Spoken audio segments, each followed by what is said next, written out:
Әдемі нәрселерді түсіндіріп отыр, бірақ YouTube'тен көрген дұрыс сияқты. Ондай уақытымыз жоқ. Бәрін тыңдап көріп тұрмын да.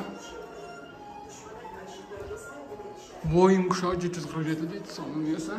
Бұл жерде жердің астынан жүретін жираф Чаппелин дейді. 1990 жылы белгілі санмен өндірілген дейді. Ұшақтар модельдері ерте кездердегі.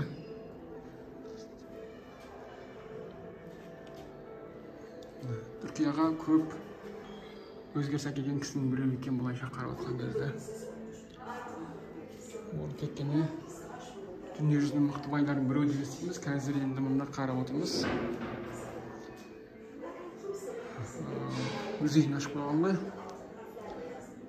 М3 макинелі, М3 макинелі түбек дейді. Мылтық. М3.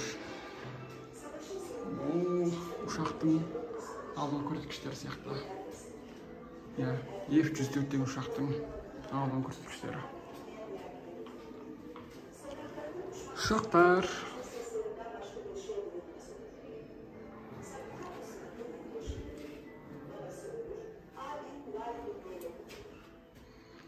Пилоттардың киетін киімдері.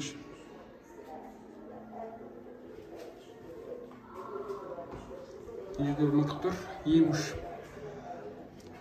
мылтығы дейді. М3 не деген ауыр. Оқтары, пистолеттер.